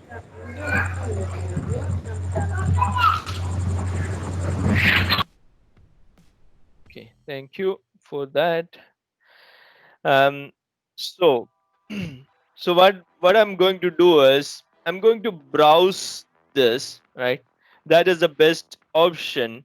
Browse and find out which OU we want to configure for user discovery. I'm going to select, of course, users OU in my scenario, in this lab scenario, but you can say you want to enable discovery for a particular business unit, for example, for HR department. So you can, if your Active Directory is having a HR OU structure, then you can select that particular thing, right? So then only the HR users will get discovered. So once you select it, it will automatically create an LTAP query or path for you. Okay. So you don't need to worry about this format if you browse and you can select the OU. So that is pretty useful, right? I have seen many scenarios like in a in a untrusted forest scenario, as I mentioned before, right? If you have an untrusted forest and you want to discover uh, users from that untrusted forest, probably this might not work, right? Browse might not work. Then you need to uh, configure, or you need to write down the structure of this and fill it out, right? So that would be painful task for some of you, but it was for me. Actually, it was painful for me when I did untrusted forest configurations, as I mentioned back in 2014 or sometime before that. Right? Okay. So select options to modify search behavior. Search options, right? These are search options, and if you want to configure this is pretty much useful in many scenarios, right? And this is useful in that untrusted forest scenario over here, active directory discovery account, right? In untrusted forest scenario, your site server might not have access to discover the things from active directory, right? So in that case, you can create a account. You can use that for that one particular account from that particular forest and use that account to discover, right? In this scenario, I'm going to keep it as default, right? I'm going to say next. Okay. And now we have one OU configured. If you want to configure another OU, you can do that again. Same process, repeat it and select a different OU. For example, if you want to say, okay, I have a different, okay, keys is my OPCO and or department. I want to discover the users from that particular department, right? So you can do that. I'm not going to do that now for this lab. I'm going to cancel it. And the another important option over here is polling, right? Polling schedule is pretty much critical. It is not uh, it was very critical when we didn't had this option. This option was enabled, I don't know when exactly, I don't remember, but initial days the delta discovery option was not there, right? Every time we need to do full discovery, and that was like kind of creating issues in our in the SCCM environment and all, right? Now with the introduction of delta discovery is, as you know, like it's delta. The only update will happen for if there is a change, then only the update will happen. For example, some changes in the attribute, some changes in the OU, or some changes in the group membership, then the delta discovery will happen, right? So all these are kind of well documented in Microsoft, what the delta discovery means and what is the schedule, right? I recommend to keep the schedule as the default one. Don't try to change it, right? I don't see any requirement to change it in 99% of the scenarios, right? Probably there could be some specific reason, or in some organization you might need to change it, right? But I think this is the best practice or best option, which is by default available in SCCM. Okay. Okay. So and this is a full discovery, right? First time it's always full discovery. At the moment we don't have anything related to users. We need to do a full discovery, obviously. And the schedule, I normally recommend to keep it as normal, sorry, default, right? That is 7 days. But many organizations I have seen, they make changes over here. They make if there is a business case or business scenario, then it's better to use, or it is okay to use a different schedule, right? But but don't do this, right? 7 minutes. right? That is insane, right? If you do that, that is insane. Don't do 7 minutes or hours, probably not, right? Keep as default wherever possible, right? That is the best practice, I would say. Okay. Okay, so that is about the schedule, and you can see the schedule start time, that is all automatically there, so we don't need to do anything. Like if you have a specific scenario, probably you can try that. If you have a specific scenario in lab or automation, we need to test something, probably you can use minutes, right? Every 5 minutes it will it will rediscover the entire Active Directory OU, and that might create the problems with the performance and those sort of stuff, right? Whenever you create something in SCCM or configure something in SCCM, you need to be very careful. There could be replication effects of that, right? It could impact your application deployments, because probably the SCCM server application and SQL database is going to be busy with this particular option which you enabled, right? So it is going to create other issues also if you have not configured it properly, right? So that is it. From the polling schedule, I didn't do any changes over here. This is all default, right? If you want, you can do the changes. If you have a business requirement, you can do that. Now, um, let's check what is Active Directory attributes, right? Many organizations use Active Directory custom attributes to tackle some special scenarios, etc., etc., right? If you want to use that particular custom attributes in SCCM as part of discovery, you are free to do that. So this is very powerful in many scenarios.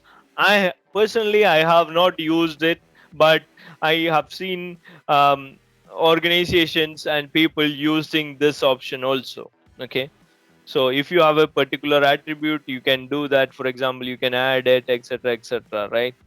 So okay, so that is it from a user discovery perspective. Now let's click OK on this, and this is another important option, right? Always say yes because this is the first time you create it, right? And if you don't want to do it during the office hours, probably it's better to do it later then, right? So now in this scenario, I'm going to say yes. Okay, and let's refresh this, right? Let's refresh it again. Okay, and see any update happening over here or not. Now we have enabled the discovery, user discovery. There's something happening with discovery. See, there's a new log file which appeared, right? Ad user discovery. Hopefully it won't give us any error, right? So let's understand this. So as I mentioned initially in previous episodes, all these are components of SMS executive thread, right? SMS executive is the main thread for SCCM application or configuration manager application, right? Everything comes under that, and apart from update servicing and all, right? There are some components like backup, update servicing. Those things are not part of this SMS executive service. Apart from that, everything is part of SMA. All the components like MP, DP, user discovery, everything is part of that thread yeah, that thread, right? So connecting to Active Directory. So all these things are fine. It is searching. So search scope, right? Search scope is our LDAP. So this is another tip you can take. Probably you can say like, oh, I want to save this into my note. Say, let's search the log file with this particular keyword, right? Search scope name. Okay, so that will give you understanding of OU which you are searching for the discovery, right? And starting the delta discovery, cleanup, etc., scope again, processing search path, right? It is searching, full synchronization requested, right? Yeah, we have opted for full full discovery, right? That is what's full synchronization of Active Directory. So as you can see, users domain control, it's contacting the domain controller, right? And it is checking the folder now, right? LDAP path, all these details are there. MP payload. Okay, MP is an interesting topic. I have a blog post about MP. If you are interested, you can read that. If you don't know what is MP, right? That is something I will keep that as a secret for now. Okay. Okay. So let's find out the meat of this particular log, right? I can do a search and find out easily, but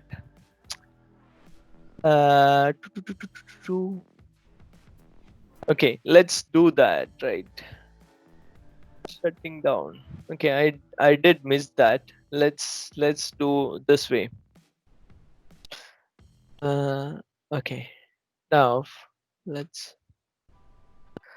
Okay, so what I did a search with username, right? A user available over here is Anoop. Okay, this one, right? I did a search with Anoop, and as you can see, it came up with a result. So searching with the keyword is very important, right? Discovered object from this particular object got discovered. As you can see, cn name, users, cn is anub.n, right? Anub n dot, I don't know, it didn't get removed actually.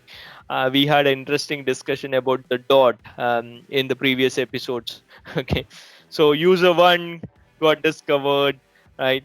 And successfully completed the discovery research. Now let's now it got discovered. All these objects got discovered, right?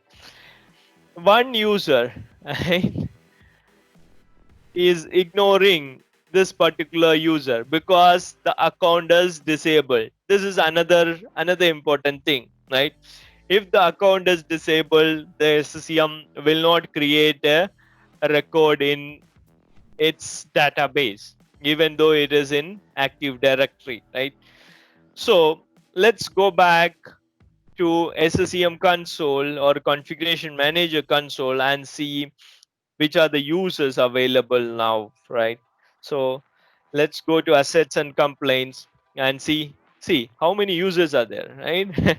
So we already have 5 users here: Anoop, HTMD domain, HTMD user, user 1, user 2, right? All these users are available in Active Directory. When we when we checked when we checked this last time, it was not, none of the users were available here. None of the user records were available here.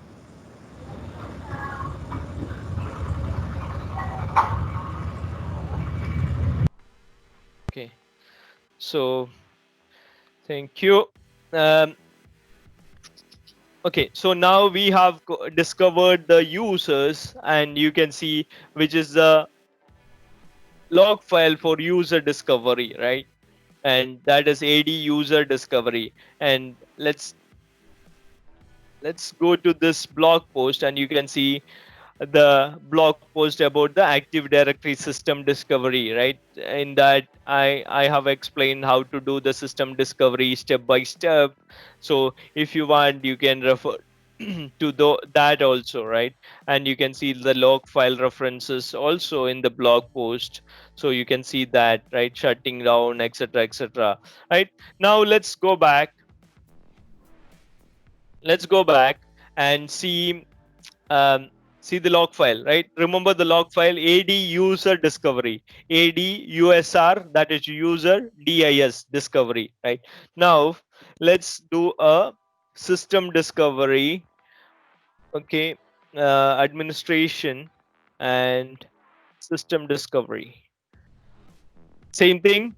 I'm going to go fast in this. The configuration is almost same. We don't have anything new over here for the system discovery. The entire process, this process, right? This process is same. The for all the discoveries, nothing, no major changes, right? Apart from some components and OU which you want to select, right? So in this case, I'm going to search and I'm going to select entire domain, right? I'm going to go with all the domains because I don't have any uh, other computers in my OU now. Okay, so I'm going to go ahead with the entire domain. So probably in your for your organization, probably if you are configuring it, probably it's not recommended. You should select a particular OU which contains computer accounts, right? Okay, computer records in Active Directory. In my lab scenario, I'm going to select the default one, and it will automatically populate the ADF. Sorry, LDAP path, and same thing everywhere. Same specify an account if you want, and the polling schedule is same, right? 5 minutes delta discovery. Delta is only for the changes. Initially you need to do the full discovery, right? And the attributes, the interesting option over here is this one, right? Only discover computers that have logged on to a domain in a given period of time. This is kind of a very useful option in many scenarios. All right, because we know Active Directory, there will be lot of stale records and a lot of unused records from last 20 years or so, right?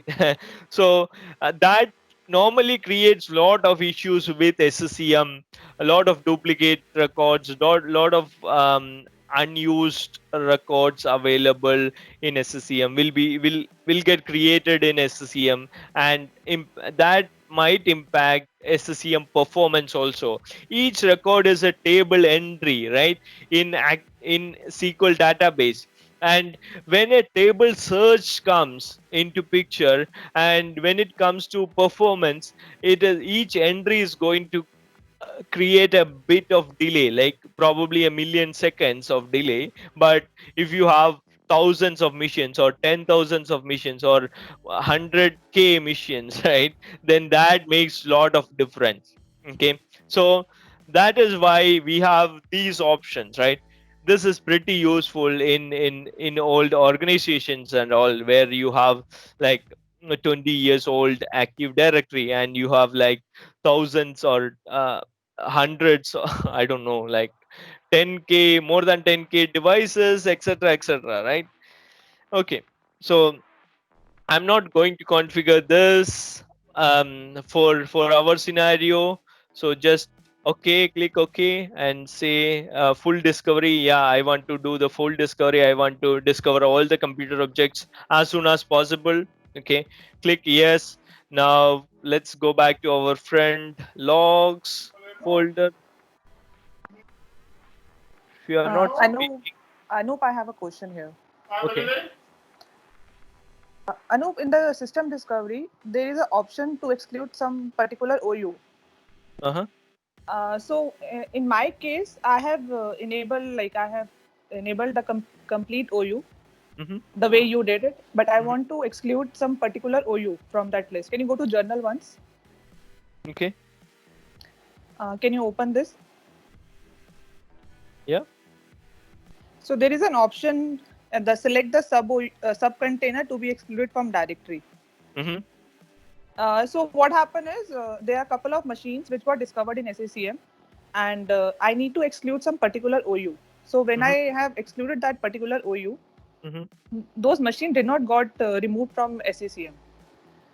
Yeah, if once it's automatically discovered, right? Once it is discovered and created an object in SCCM, it won't get excluded or it won't get deleted, right? So you does that make sense? What I'm trying to say? So for example, if you first time if you discovered OU, okay, and if you discovered a computers from a particular OU, okay, and those records got created in SCCM database, okay, then you realize that, oh, okay, I need to exclude one particular OU, and you configured this, right? Then you run the full system, full discovery again. You are expecting those device records which are already there in SCCM should get deleted, or right? Is that your question is? Yes. That won't happen, because once the records are created in SCCM, this is this is useless, right? So this is not going to delete the records which are not there in the discovery, right? So for that, you need to use that maintenance tasks, right? You know about the maintenance task, right? Somewhere here I think maintenance tasks are there, right? Yes, See? on So from on the ribbon it is there. yeah But the so thing is, the maintenance task which I have kept is for 30 days, so I can't change yeah that. yeah So that then you need to do it manually actually, or script, because there is no other option. Yeah, Anup, just want to check, is it possible to get the computer name and create a collection and remove those machines? Yeah, sure. You can do that, and you can search, you can create a dynamic query also, right? With that OU details, right? You can create a dynamic query to collect all the devices from that particular OU, right? And that dynamic query will fetch all the devices from that Yeah, particular OU into a collection, and you can delete all those records. yeah, then it will not come again. Yeah, then it will not come again. Yeah, Yeah, that's yeah, so Anup, once I delete all the records and Mhm. then and that OU is mentioned in the excluded, so those machines will not discovered again, right? Yeah, that's correct. That's correct. Okay, because in my case I did the same, but the machine got discovered. So maybe it may be existing some other OU also. Yeah, probably this is where you can check the discover the ad sys.log, right? This is a log file for that actually, right? Over here you can check probably which are the OU it is searching and which are the OU it is kind of excluding, etc., etc., right? Okay, thank you.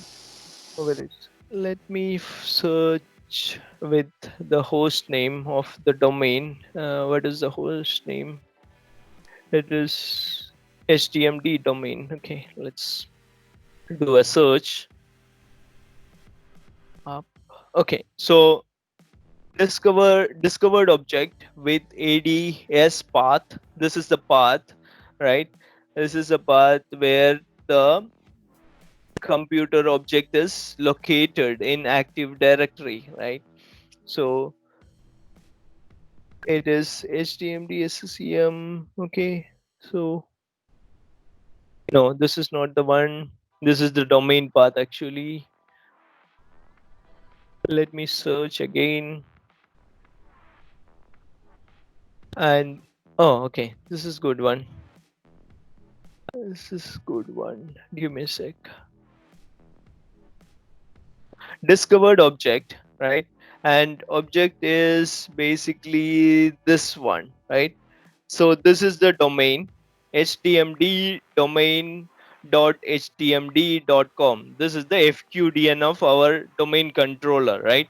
So discover SCCM is able to discover this particular object or computer object from Active Directory, that particular from that particular path, right? Okay. Now what it is doing is it is discovered and it will go through a couple of steps, not couple of steps, or validation basically, right?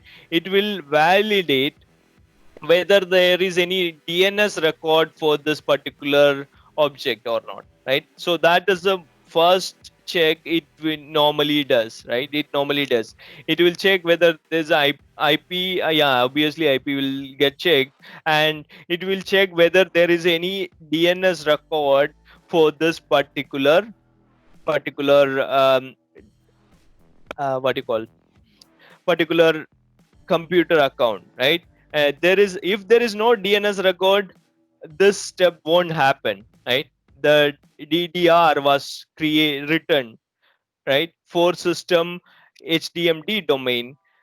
This step won't happen if you don't have a DNS record, and this particular device is pingable or something like that. It will do a ping test also, if I remember correctly, right? So there is a flow chart in the blog post actually, where it explains what is the exact flow and exact steps it will go through before creating a record in SCCM, right?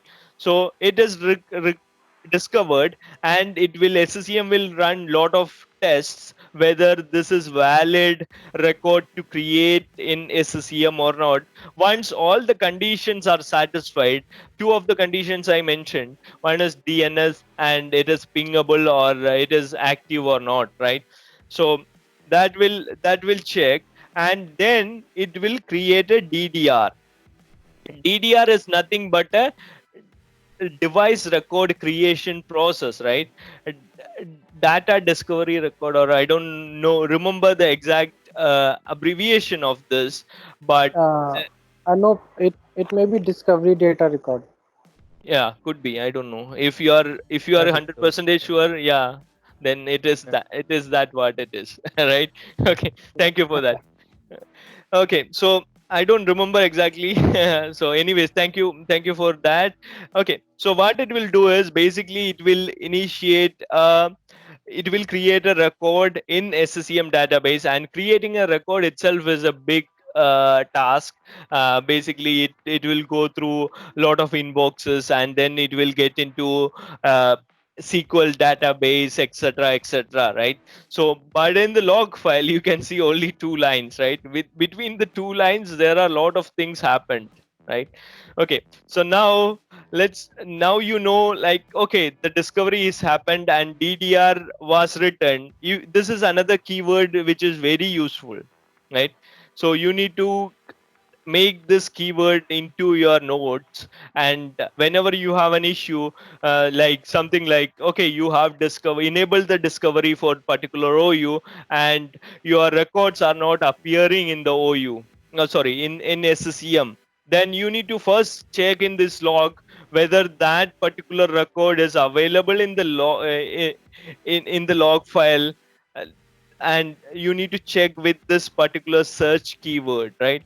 So you can search with this and find whether there is any line over here, and whether your particular computer record is available over there or not, right?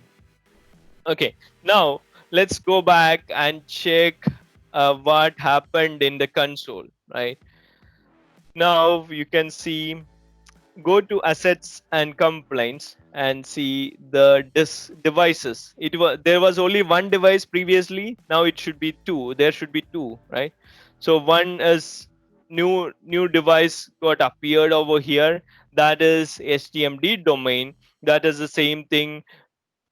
In the logs you can see DDR was returned, right, for the system HTMD domain. So the system discovery also happened successfully. Okay, so I think that is it for today. I will open up for the questions now, if you have any. Otherwise, I will assume you are clear with all the Uh, concepts uh, Yeah, given. no. Anu, can you please go to that ADSA edit option? I have one question regards to that boundary one. Okay, give me a sec. I'm trying to find out. Okay, so That's yeah, yeah. If you double click on that, there you mentioned right. There's an first, IP range. Yeah, the second one. Okay. Come down, come down. This is the one. That one, yeah, that I didn't understand clearly. That maybe I missed. You would have explained that already. But how it is taking that particular value, or but what I, we have given it is different, right? I don't know about this value. Probably, if I do some conversion, right? I don't know. It's ASCII value or some I don't know what is the logic, right? To be honest, what is about this particular value, right? So this is some logic is there. That is why it is creating. But I don't know if anybody else in the call in this meeting is aware of this, but I'm not aware what is exactly like why it is showing this particular value. No, why not like 157 something like that, right? I don't know. So we have to assume that if there is any particular value, so that it has taken the Yeah. what IP IP range we have given. Yeah, Uh, that's been my assumption for like more than I don't know, I started this back in 2005, right? So okay. 15 years. So Well, and the another one, will we get any reports like boundary group, which boundary group it has taken from this panel? mm, Here it is giving that site name, right, and object ID, object category, yeah. and boundary group information it's not giving, right? So No, I don't think that that will give the boundary group information. I don't know. Let me check. Boundary range object site name boundary. No, I think that would be SCCM logic, SCCM application logic. And once the SCCM client contacts and get this details, then uh-huh. probably it will contact this object, probably query this object and understand furthermore and go from there. I feel and Okay, other objects available let me clear and again. So yeah, once a machine is connected to domain, or then it will contact the ADS ID, then it will get the IP information of which boundary it has supposed to go to. Then it will get the information from that. Then it will directly contact MP and DP. That's how the communication works, right? yeah, that's what my understanding is. And you can see the MP records also over here, right? So it Mhm. will search the MP record and it will check what is available here. Is it okay to contact this?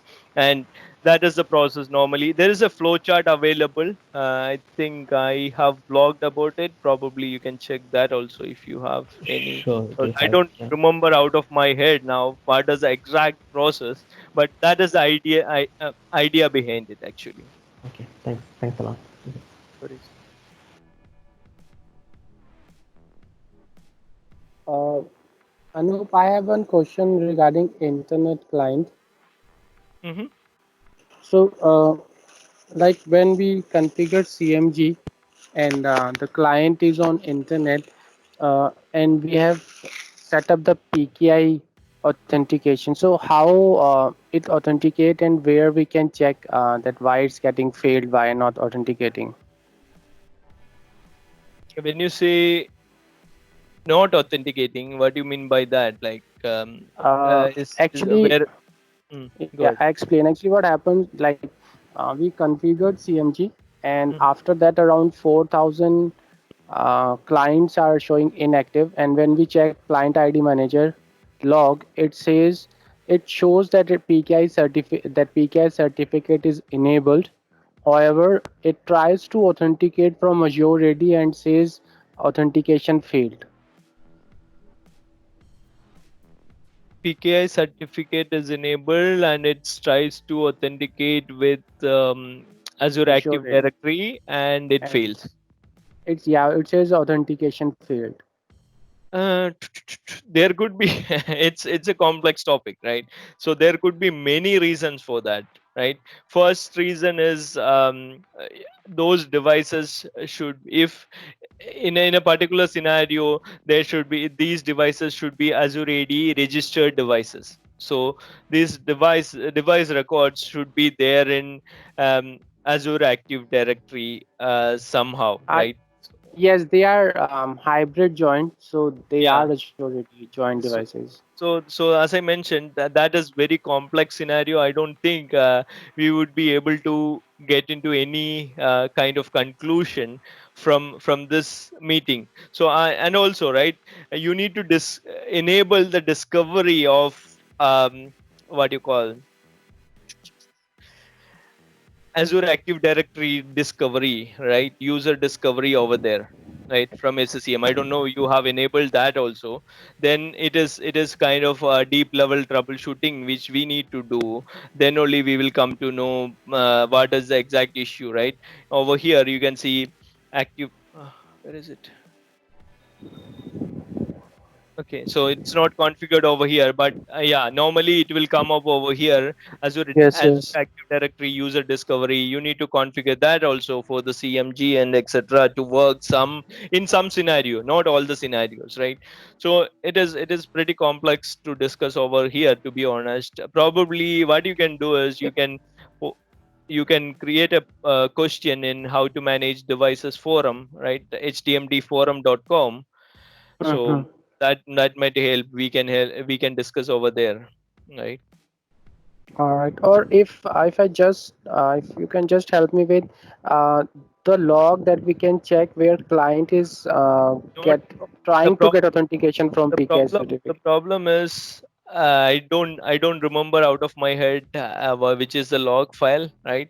And there are many log files which we need to look into. That there it it won't be one particular log file, right? It will Mm-hmm. be many different log files which we might need to look into. So that Yeah. is the complexity of the CMG and cloud management, sorry, cloud distribution point at the moment, right?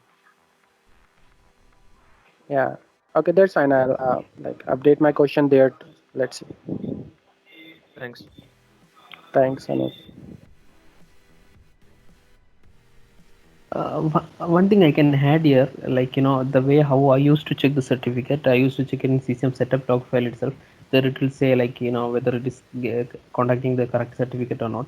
And I'll go to MMC and I'll get the certificate details and I'll check the path over there. What is that thumbprint? Something is there right in MMC, if I'm not wrong. There will be a number. So I'll just match the number if it's getting validated, and there will be bunch of client authentication certificate in that. So which certificate it has to be taken or which certificate it has taken. So then if it is the wrong one, I'll move it to the folder, trust folder or somewhere else. Then the way how I used to troubleshoot, there's a way you can do in new one, but just I'm just updating.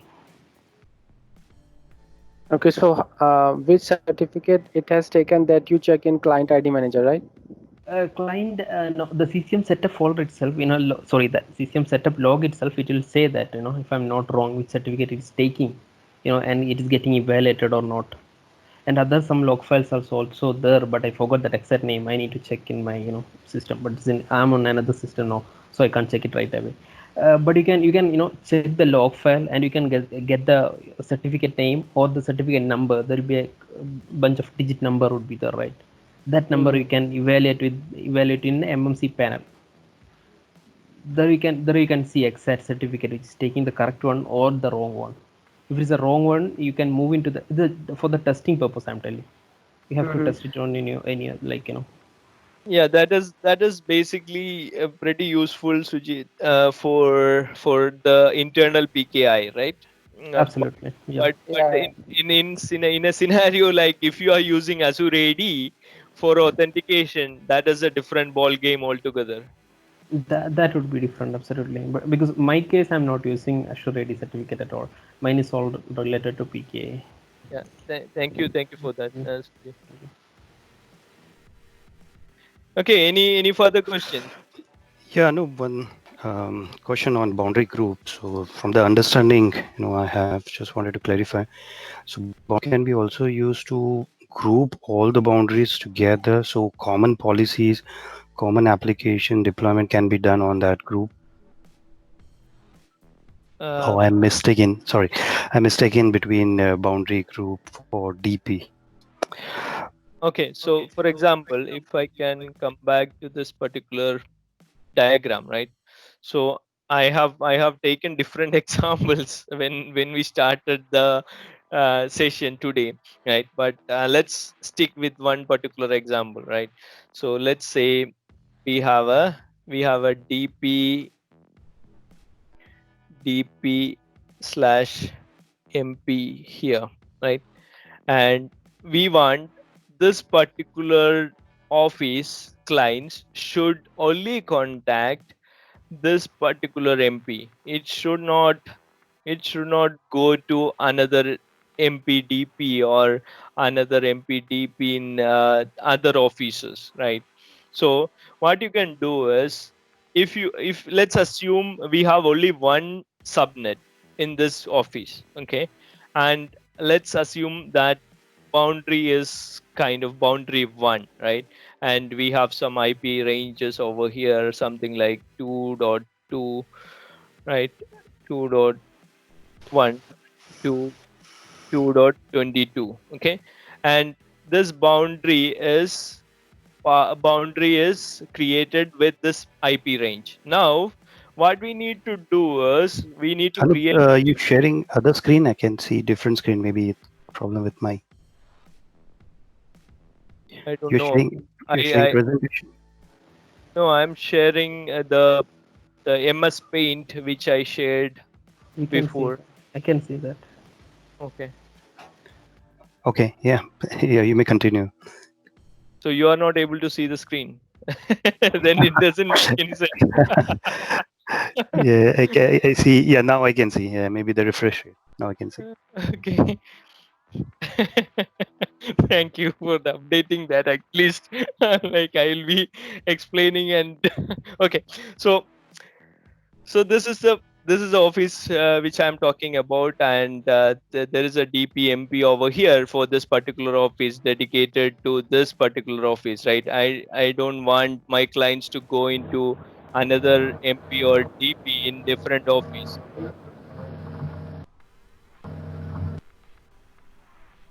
Okay, thank you. So what we are going to do is, first we need to create a boundary. Let's assume we have only one boundary for this particular office. That is 10.2.1 to 10.2.22. Okay. So let's assume that we created a boundary group. Boundary called boundary one. Right now, if we create boundary one, and if we don't do anything with that boundary, then the client management won't work. Okay, so that is why we need to create a boundary group. Now this is the red one, is a boundary group. Okay, boundary boundary group 1. Okay, so let's create a boundary group 1, and then boundary group 1 is associated with our dpmp, right? So bou-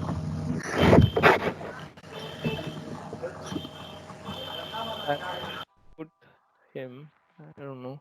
Okay, so boundary group 1 is associated to that particular mp and dp, right? Or sup, whatever, right? Site system server. Okay, then in that case the client will come to know whenever it searches the active directory, right? It will come to know, okay, I am in a particular boundary group, I should go to this particular mp or dp basically to get the policies and content, right?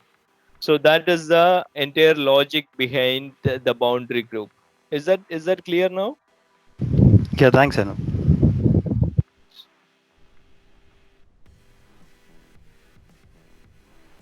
Okay, any further questions? Otherwise, we are going to end this meeting for now, and tomorrow we Yeah, have no. a, yeah, go ahead. Yeah, if a boundary has been membership in two different boundary groups, one boundary group from India region, one boundary group from other region, somewhere the administrator has mistakenly added, what will happen? That's a good question. So let's go back to that diagram, right? Um, so in that scenario, let's remove all these things, right? in that scenario, it is going to get, client is going to get confused, right? To be honest, right? So there are two things over here. It the boundary groups are going to help you with content, right? And the site assignment, right? Site assignment means the site code assignment, right? For example, if my site code is ht1, okay, ht1 is my site code in this lab, right? And the content is something, right? Whatever it may be, right? So these are the two key scenarios where the boundary groups are used. And assignment, you can see the assignment over there, right? The uh, over here, right? Where is it? Boundaries, boundary groups. If I open and properties, you can see the the references, right? References, site assignment. This is the first one I talked about. Sorry, the second one, site assignment, the ht1, the site code, and the second one is this one, content and policy, right? So these are the two main scenarios where the boundary groups are used. And content can handle conflicts, right? Overlapping of boundaries or conflicts, overlapping. Content can handle, sorry, content logic of the client can handle this kind of a scenario. For example, in your scenario, if India IP range is also part of a US IP range, it had happened with me also in my experience, right? Somebody from other region added by mistakenly all the IP ranges of India, or he added all the IP ranges in the world, right? By mistakenly to a boundary group or boundary, right? And that boundary is part of a boundary group, right? Then in that case, it can handle the overlapping of overlapping boundary, or that issue can handle the content management logic of SCCM. Okay, so when I say content management logic, so the client can get the content from the DP, that won't be an issue. Okay, but it won't support, if I understand correctly, if it won't support the site assignment. Okay, so you will have a lot of problems with the site assignment if your IP is part of different boundaries, and those boundaries are part of different boundary groups, right? And with different assignments and etc etc, right? That is going to get a lot of create lot of issues, this site assignment part. And that is not supported, if I understand correctly, from a Microsoft perspective. So you need to fix that overlapping of boundaries. Does that make sense? And Yes, this thanks, Anup. AD Do we site, have right? any insights for that, as you said previously? Do we have Yeah, any there are a lot insights, of there are a management lot of insights to management. check Oh, okay. overlapping of the boundaries? No, I don't think there are any insights, but I have a very useful query somewhere in the overlapping overlapping. So I have a query which I posted back in 2011. So so you can use this query. This is a AD query, right? LDAP query somewhere, right? So this is a query you can use to find out the overlapping of boundaries. Thank you, Anup. No Thank you. worries.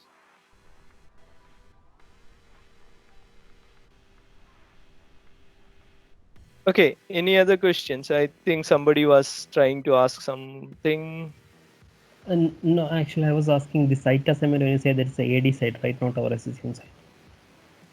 No, that is AD and not SCCM site, not AD site. Okay, but if Sorry, sorry, like, sorry, sorry, sorry. I mean to say it is SCCM site, not AD site. okay, we are talking about. I don't know much about AD site, so I should not talk about AD site. So yeah, I am talking only about the SCCM site code. Okay. Fine. Okay, so Yeah, if this is yeah, go ahead. yeah, yeah. This is a question on discovery methods. If we have 2 3 sites, for all the sites, there will be a system discovery for each site and user discovery for each site. What is the purpose? We can discover our AD OUs from any site, right? From a single system discovery site from India site or a US site. Why the system discovery for each site? It will be there in the discovery methods page. So you mean to say you have a cache server and primary server, and Yep. you have different. Okay, so that's a good question, right? One thing is, as I mentioned over here, I don't know whether where I was mentioning that. Okay, so I mentioned over here, right? We between the discovered option in the log file and the creation of the DDR, there are a lot of things happening, right? So one validation check is DNS record, and the other one is it will check whether the primary server from where we are running the discovery, uh, is that particular device is reachable through a ping test, or there are a lot of other things, validation steps happening at this point, right? So probably if your CAS is in US, okay, and first of all, CAS is not basically for for client management. CAS cannot manage clients directly, right? We need primary server to manage clients, right? So because you don't assign any clients to CAS, right? There won't be there won't be any clients with which has a CAS site code, right, in it, right? So CAS is only for the management, it is more not for the client management. So client cannot be assigned to a CAS. So I don't recommend to do that discovery from the CAS side, right? If you have a different primary servers and all, if you have a complex scenario like different untrusted forests, etc., etc., right? In that scenario, you might not be able to reach those devices during the validation check from the CAS server. Okay, if at all you try to enable the discovery, that could create a problem. That is why the primary server and all the other sites have that discovery option, and it is recommended to use that option rather than using some different option from a different site server. Does that make sense? Yeah, so as a SCCM admin, we need to know which AD sites and all, which OUs are in what AD sites, in which region. I mean, if a Yeah, AD site was, that is the we need to know. recommended way. That is the recommended Okay. way. Yeah, thank you. No worries. Okay, so thank you all for joining in today, and tomorrow also we will have a training session, not on SCCM, probably on Intune, right? So that will be done by, I think Joy is taking that. So Joy will be taking that session. So if you are interested, feel free to join. The meeting link is same for all the weekend sessions, so you can use this meeting link for all the weekend sessions. So there is no different meeting invite for all weekend sessions. So weekday sessions are different, has a different meeting link. So let's talk to you tomorrow, right? So, and if you are not joining tomorrow's session, so let's catch up next week, same time, same place. Thank you all for joining again. Have a great rest of the evening. Bye bye. Thanks, Anup.